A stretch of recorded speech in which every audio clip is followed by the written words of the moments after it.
Season, right? Ready or not, and I'm not sure that I am, but it's Christmas time, and so we're going to take a couple weeks. I'm Tom. That was Brett and Lee. I'm Tom. I'm the teaching pastor here, and we're going to take a couple weeks here, and we're going to talk through the Christmas story, and we're going to talk through the Christmas story particularly on this issue of what does it mean to draw near to Christ? What does it mean to get close to him? And so we're going to talk about this idea of the closer we get to Christ, what happens? What happens as we draw near to him? There's so much meaning in this time of year, right? A lot of us approach Christmas with nostalgia. That it's about just sort of feeling a certain way that we can recall from our past. For many of us, it's about giving, right? Like, I'm married to just a giver, and she loves Christmas because it's a time of year where, like, just her natural sense of giving just gets poured out on people everywhere. And we, those of us who follow Christ, we look at the Christmas season, and I think that we can look at it and we can appreciate it for all of those things, but at the same time, we take a deeper look at it, that it means something even more significant. And we're going to take some time over this week and next to talk about the dynamic of drawing close to Christ, getting near to him, and what that means. And actually today, we're going to start with someone who refused to. And we're going to take this morning, we're going to actually look at someone who refused to draw near to Christ, someone who refused to go to where he was, to meet Jesus on his terms, and the impact that had, and asking ourselves about that in our lives. And to do that, I want to talk about the idea of something that's called power distance. Okay, it's called something we refer to as power distance. Power distance is a term that refers to the gap that exists in a society between the people with the most power and the people with the least power. Every culture sort of has a power distance. It's the potential opportunity that those, like I said, who are the least in a culture have to get to those who are at the highest. Companies have power distance, okay? When if you work in the workforce, and I'm sure you answer to someone, and they answer to someone, and they answer to someone, and ultimately the question of, like, who's ultimately in charge, and then who's at the bottom of the pecking order, and what access does that person have to the person at the top? That's the power distance in a company. We as Americans, we actually have kind of, culturally, we sort of celebrate a low power distance. We sort of celebrate the fact that as a culture of individuals that make up the whole, that we're all equal, okay? And so even though someone may have more authority or may have a position that grants them greater responsibility, we talk about things like open door policies, We talk about access through our voice and through a vote. We have a very low, there are other cultures where the power distance is very high, right? And the lowliest wouldn't even think to look the most powerful, or someone even more powerful than them wouldn't even think to look them in the eye. They have a great power distance. Well, I have just a story about a power distance moment that I experienced. And when I was a younger man, and before I kind of got into my career job, I was in a retail job for a while, and I was in a retail job here in Columbus. And while I was working that retail job, I worked in a photo retailer, and so it was one of those places where you'd bring your rolls of film, right, and we would take them from you, and we'd develop them and print your pictures, and we'd do it all in 55 minutes. You can probably guess who I worked for if you've lived in Columbus for more than 10 years, okay? They're out of business because no one does that anymore. So those of you who are younger than 20 are like, film, develop, what? Okay? But that's sort of what I did. I worked in retail management, and what it meant was when a customer would come in and they'd have a roll of film, we needed to identify them, and so you'd ask, like, so what's your name? Okay? And you'd punch it in the computer, and then it would spit out labels for them and the whole 9 yards. And so during that time when I was working in that environment, I worked up in Dublin, and at one of the retailers. And one day as I was working, a Jeep pulled up, and it was like kind of weird, and then I noticed it had an emblem on the side of it. And then this guy got out of the Jeep and came in my little shop, and he looked familiar to me. He looked kind of like this guy, okay? Carrying the cat and everything, which is a lie. He wasn't carrying the cat, but he did have a hat just like that one. I don't know if the hat comes off the head, okay? He came in my shop, okay? I was pretty fresh out of college, and if you don't know, I'll tell you in a minute. So he comes in my shop, and he has some film, and he comes up to the counter, and he puts it on the counter, and I said, "And your name is?" And he said, "Jack," and I said, "And your last name?" I wasn't going to give Jack Hanna the pleasure of just knowing that I knew who he was. I don't know why I didn't want to give him that pleasure other than just being ornery. But I just felt like he's just a guy who needs his film developed. And just because I'm working on this side of the counter, it doesn't mean I have to be less than him. So I'm going to show him, right? And I'm sure to this day he still remembers that punk guy that didn't know his name. But there's sort of a perceived power distance that exists, right? There's a distance that exists between those who have and have not just money, but those who have notoriety, those who are celebrity. Just this past week, Chrissy Teigen, the model, and she's married to John Legend, so I'm told. Okay, all right. I got that all from reading TMZ. Anyway. But anyway, she did like a thing on Twitter where she let people ask, like, what's it like to be a celebrity? Okay, and so people submitted questions, and she answered them. She answered like 50 or 60 questions, and some of them were really fascinating. But the thing that I found most fascinating, if you're a traveler, you'll appreciate this. That she said, like, you know, when someone asked her about, like, what's it like to fly, and how do you fly, and, you know, do you always fly private or whatever? She said, well, no, we don't always fly private, but here's the thing. When we go to the airport, there's a special side entrance. And the car pulls us up, and someone grabs our bags, and then we get on like a little cart, and the cart takes us to the plane. And we don't have to pass through the airport security like the rest of you plebes out there.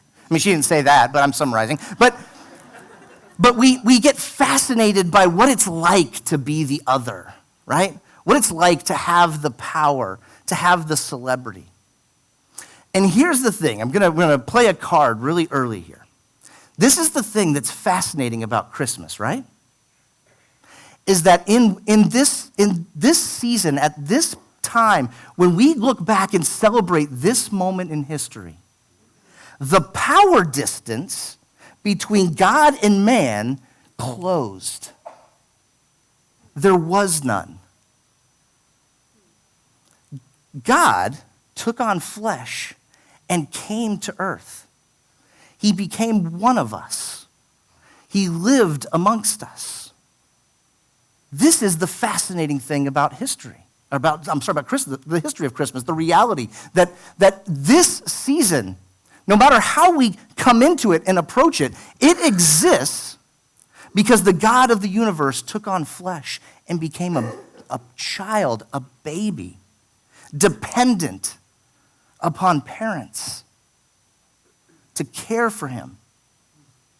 The power distance was eliminated. And so in that, the symbolism that's so critical in it that we're going to look at here is that everyone has access. Everyone has access. The New Testament, James the author says, draw near to God, he'll draw near to you. Like, we do not have to go through ritual. We do not have to become something first so that we can get to God. We don't have to get ourselves cleaned up. We simply have to draw near to him. He draws near to us. The miracle of Christmas is that all of the barriers, all the boundaries, all the things that would keep us from God as humans and our perspective in looking at him are gone. We can draw near to him And the significance is that he cleanses. Cleanse your hands, you sinners. Purify your hearts, double-minded. Like, he does this work. As we draw near to him, we're cleaned. We're going to say more about this. If you've got a Bible, would you go to Matthew chapter 2? Would you go to Matthew chapter 2? We're going to look at in the Gospel of Matthew, we're going to look at this story. It actually comes after Jesus' birth. Okay? And in fact, the account of Jesus' birth in the Gospel of Matthew is really interesting. The one we normally read is in the Gospel of Luke. It's kind of the Christmas Eve, Christmas morning account. If you read the account of Jesus' birth in Matthew, it sort of says this. Let me summarize a couple verses. Joseph has a dream, and in verse 24 it says, when Joseph woke from sleep, he did as the angel of the Lord commanded him. He took his wife, but knew her not. They did not consummate their marriage until she had given birth to a son and called his name Jesus. That's the birth story in Matthew, okay? There's a genealogy before it. There's some information before it, but that's the birth story. It's one verse. Like, Joseph takes Mary, and she has a child, okay? So a lot of the details we associate with Christmas come from Luke's gospel, and we're going to pick up in Matthew, though, just after the birth of Jesus, and we want to read a few verses here.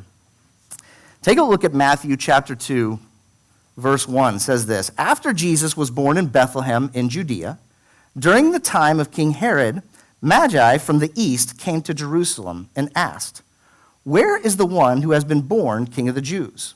We saw his star when it rose and have come to worship him.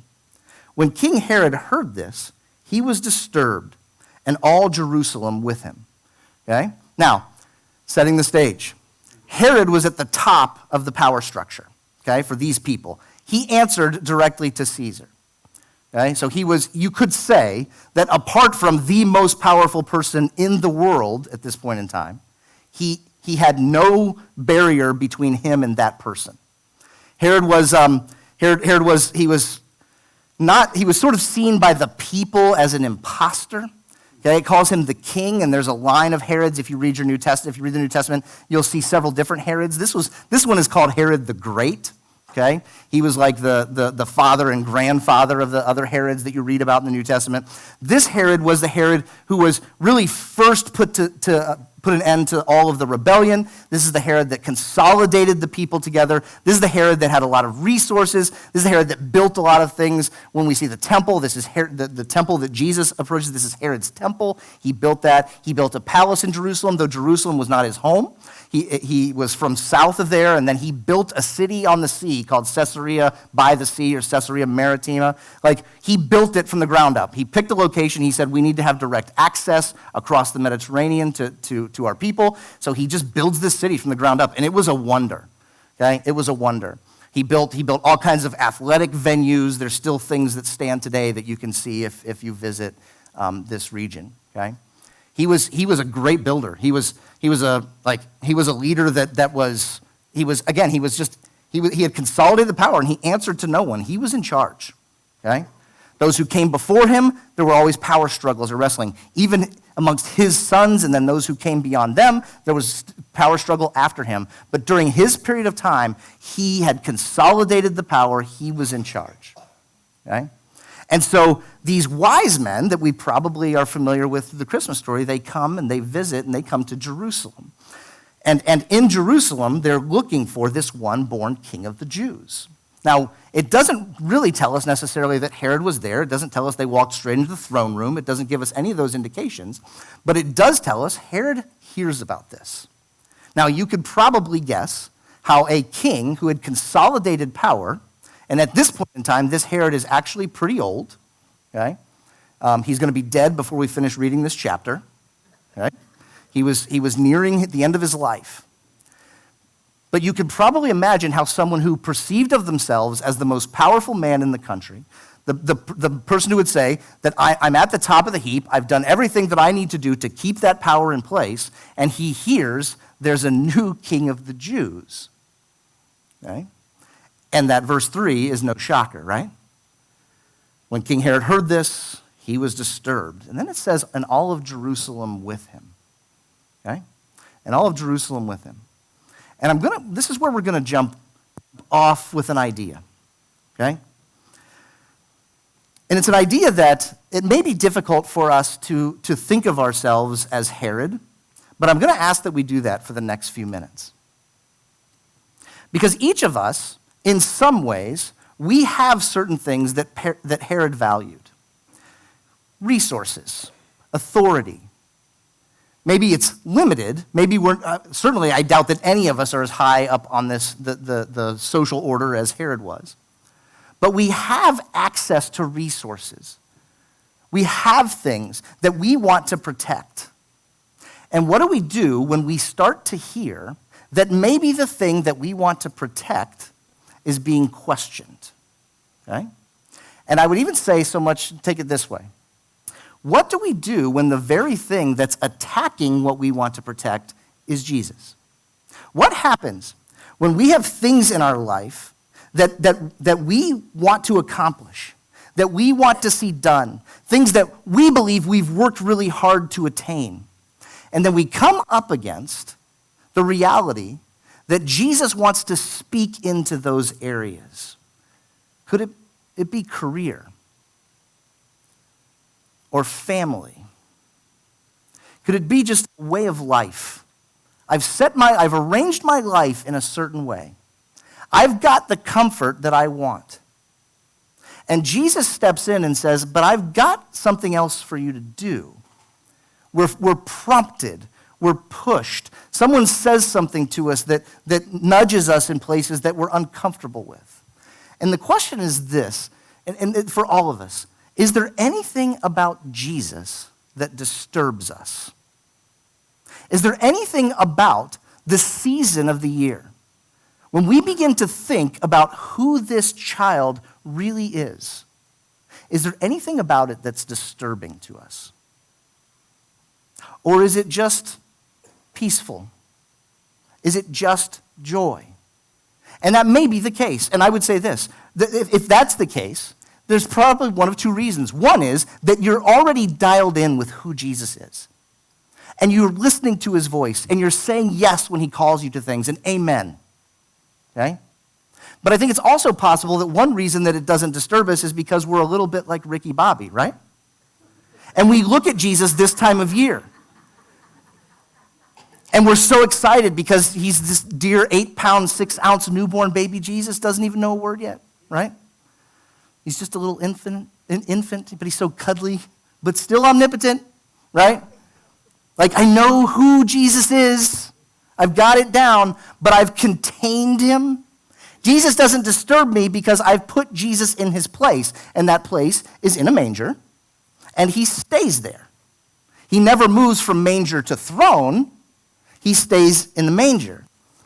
It's possible that we're never disturbed by Jesus because we really don't allow him to speak into the areas of our life that we want to control. It's possible that in that way we're very similar to Herod the Great, who had gone about his life and fought and struggled, and then he'd built and he'd achieved, and no one could tell him what to do except Caesar.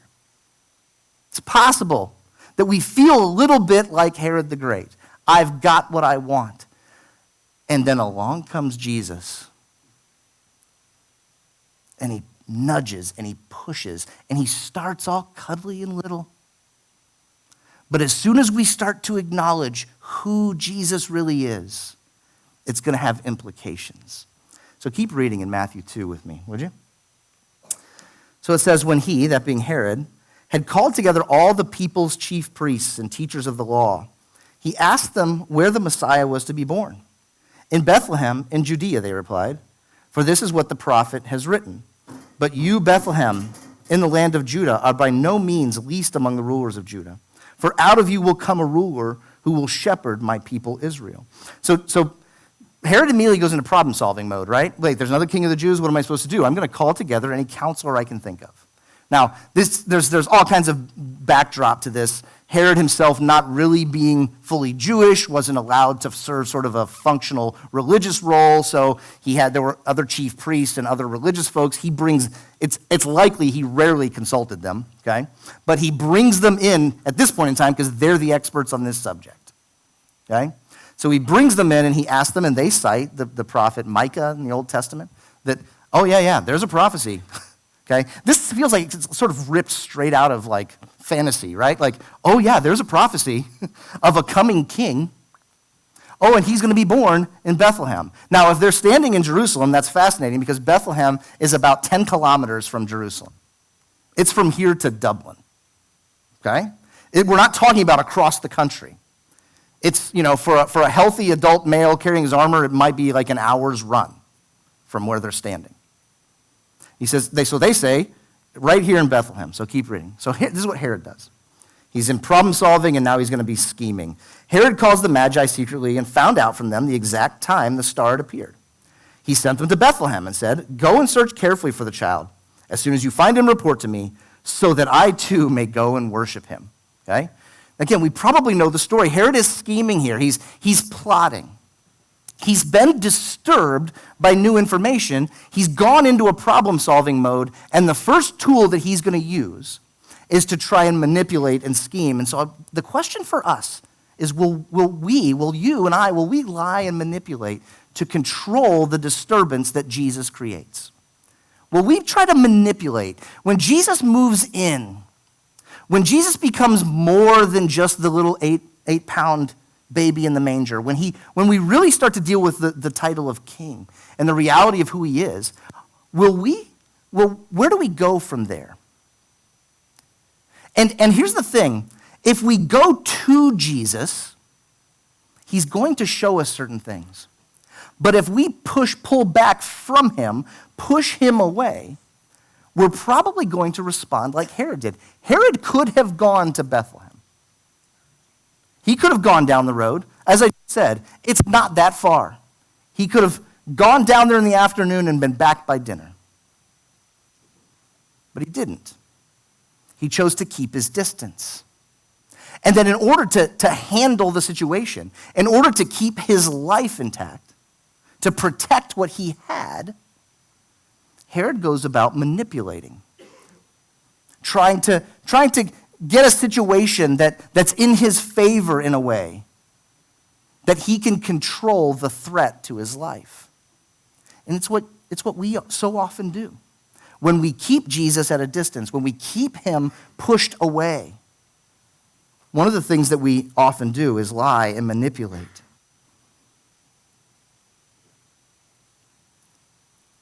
So when we're confronted with Christ the King, some new potential authority,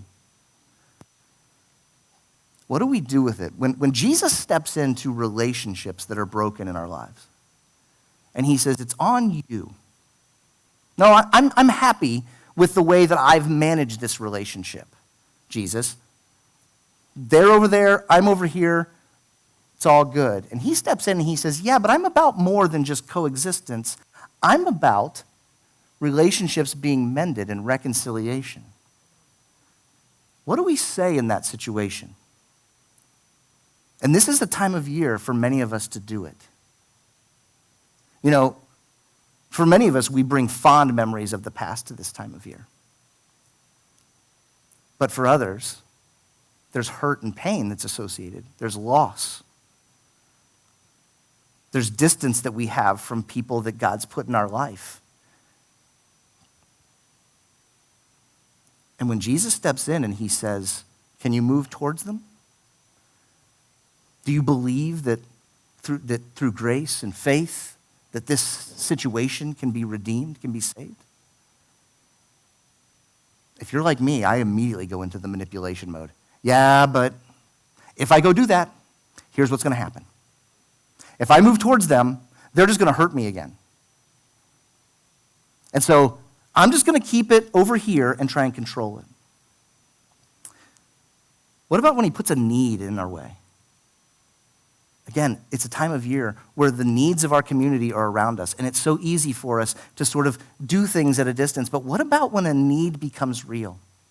Do we start to say, "Yeah, but I'm skeptical about the reality of this need. Yeah, but if I pour myself into the needs of these others, I'm not going to be able to do everything I want to do in my life with my family this Christmas. It's going to cost me." And we begin to negotiate the disturbance. What if it's a new opportunity Christ may be asking you to step into something, to do something. He may be challenging you to take on a role that you haven't done before, but that is where you're needed. But it's going to cost us something, right? It's going to cost us some time and some energy. Do we begin to start to say, well, yeah, but I'm doing all these things over here. I've got a list of things that I find acceptable in my life. I don't have margin to serve Jesus in that way, right? We start to manage the disturbance. We might even start to medicate it. Let's keep looking. Verse 9 in Matthew chapter 2. It says this. After they, the Magi, had heard the king, they went on their way. And the star they had seen when it rose went ahead of them until it stopped over the place where the child was. When they saw the star, they were overjoyed. On coming to the house, they saw the child with his mother Mary, and they bowed down and worshipped him. Then they opened their treasures and presented him with gifts of gold, frankincense, and myrrh. And having been warned in a dream not to go back to Herod, they returned to their country by another route. Keep reading, verse 13. When they had gone, an angel of the Lord appeared to Joseph in a dream. Get up, he said, take the child and his mother and escape to Egypt. Stay there until I tell you, for Herod is going to search for a child to kill him. So he got up, took the child and his mother during the night, and left for Egypt, where he stayed until the death of Herod. And so was fulfilled that the Lord had said through the prophet, out of Egypt I called my son. Another reference to prophecy here. In the book of Hosea, it said that the Savior, the Messiah, is going to come out of Egypt. And so there's again, our general familiarity with the story probably informs us that Herod is not happy about this. The wise men know it, the Magi know it, and so they're warned in a dream or a vision. God uses dreams and visions here. He also warns Joseph in a dream to leave the area, okay? Because we're about to find out something else about Herod and something else that's true about us. But I think that this section here in the middle is here to remind us of something. So if Jesus disturbs us at all, and we begin to manipulate or to negotiate that disturbance, okay? I think there's something that we need to understand. And it's that the Lord's plans aren't going to be disturbed. Our plans get disturbed, not his. You see, all of my negotiating, all of my manipulating, it doesn't keep God from accomplishing what he wants to get done. The person missing out, when I push Jesus away, when I create distance between me and him, the person missing out is not God. It's me. I'm losing. Do we understand this? Can we get this today? God is at work. He's doing what he needs to accomplish. He's inviting us to be a part of it. Just as the wise men did. Come to the place, worship the king. But we have the opportunity, like Herod, to create distance, to push away.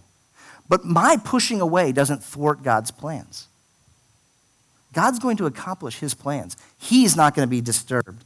I need you to keep reading with me. So verse 16, when Herod realized that he had been outwitted by the Magi, he was furious.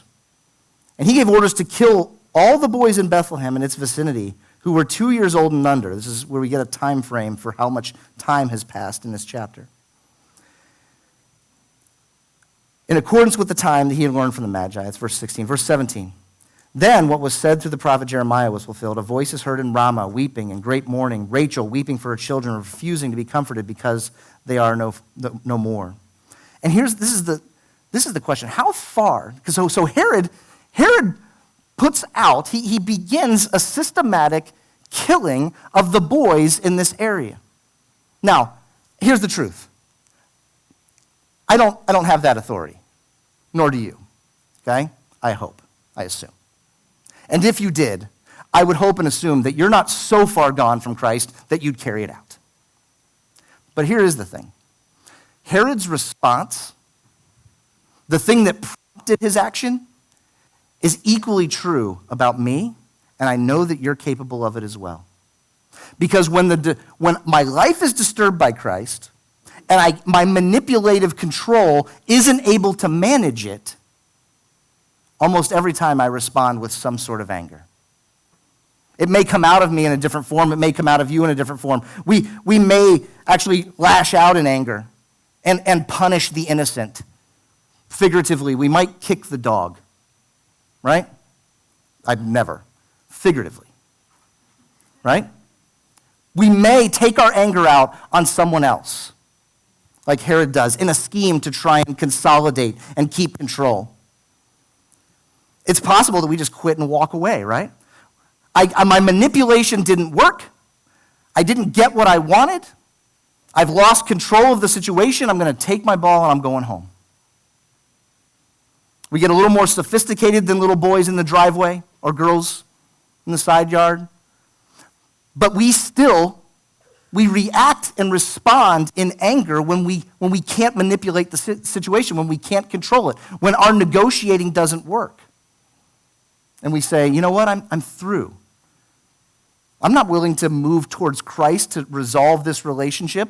I'm moving on from this relationship. I'm done with it. I'm done with God always getting his hand in my bank account. Leave me alone. I don't care about the needs. I quit and walk away. I've done enough, thanks. Maybe our anger turns into more of a depression. We go to bed for a month. Guilty, right? I can no longer, the tactics that have worked for me in the past to try and manipulate and control, they're not working. Jesus is pushing into my life in ways that I can't control the things he's asking any longer. And I know that he's a difference maker. I know that I'm not going to be able to outlast him, but I just am not willing to give in. We might medicate, right? Indulge. Food, alcohol, pornography.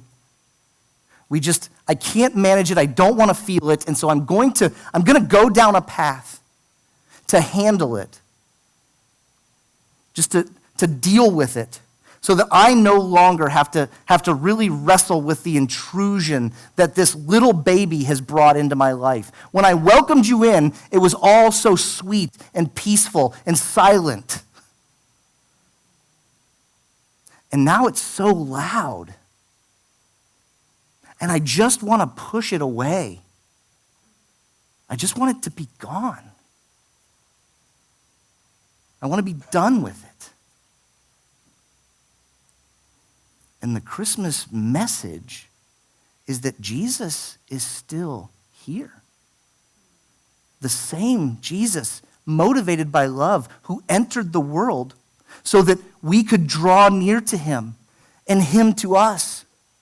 And all of that stuff that's in us that we can't handle and we can't negotiate and we just can't deal with, it can be cleaned. He's still there. That hasn't changed. Let's finish the rest of this. Verse 19, after Herod died, an angel of the Lord appeared in a dream to Joseph in Egypt and said, "Get up, take the child and his mother and go to the land of Israel. For those who were trying to take the child's life are dead." So he got up, took the child and his mother, and went to the land of Israel. But when he heard that Archelaus was reigning in Judah in place of his father Herod, he was afraid to go there. Having been warned in a dream, he withdrew to the district of Galilee. And he went and lived in a town called Nazareth. So was fulfilled what was said through the prophets, that he would be called a Nazarene. So another prophecy, vision. Okay? Joseph's taking his family back into the country. After Herod died, the land was split between 3 sons. This guy, Archelaus, was a bad dude. Okay? He actually made the genocide of Bethlehem look pedestrian. So Joseph takes his son to Galilee. It was a pragmatic choice. It was much more peaceful up there. And he settles down in Nazareth.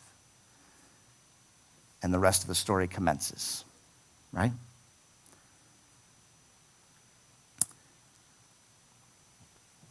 And see, here's the thing. Herod comes along, and Herod he's the most powerful man in the region. He answered only to Caesar. And yet, can anyone in the room tell me when we celebrate his birthday? Can you answer that question for me? When was Herod's birthday?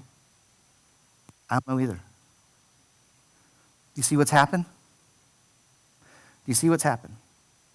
This section in Matthew chapter 2 is trying to tell us something. The whole power system has been turned upside down. So we're right back where we started. The power distance for us today, when it comes to the most powerful person of all, is still zero. There is no distance between us and the King of all kings.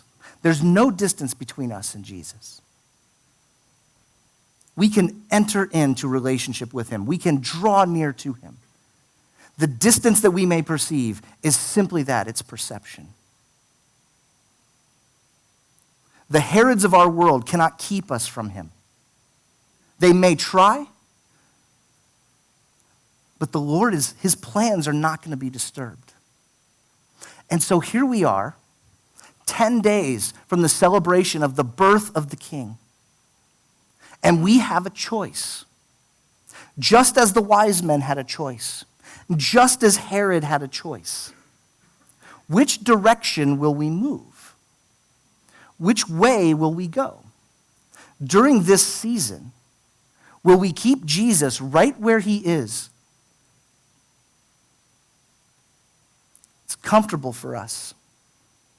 We can lock him up there and manage him. Or will we allow him to speak into our lives, to declare his authority as not just King of the Jews, not just King of all kings, he's King of my life. And when he stakes out his territory, will I move towards him or will I try to push him away? Will I try to manipulate it? Will I respond in anger when I inevitably fail? Because the story of the Bible goes on, and we find out more about who Jesus is. And in John's vision in the book of Revelation, he says this, "Behold, I stand at the door and I'm knocking." He's standing here knocking. "If anyone hears my voice and opens the door, I'll come into him and eat with him and he with me." You see, Jesus is still, he hasn't gone anywhere. He's not far away. He's closer than 10 kilometers. He's right here. He's intruding into our life. He's disturbing us. But we have a choice about how close we're going to get. We can try to keep him over there and manage it, or we can begin to move towards him. This is a part 1 and a part 2. I'm sorry if this was your first time here. You at least have to come back a second time, okay? This is half the story. There's more next week. We're going to look at the flip side. What happens when we take steps towards him? Oh, the glory, right? Let's pray. Father, we thank you, and today it's the season, and I confess that I don't thank you enough for being who you are, and Christ for coming, for eliminating the distance. You've made yourself one of us. And that is the thing right now that we want to celebrate, that we want to know, not just in our head, but we want to know in our experience that you are a present tense, living King. God, help us, prompt us in all of the distraction and all of the noise that consumes us over this season. And it's so much of it good, God. We thank you even for the time to celebrate.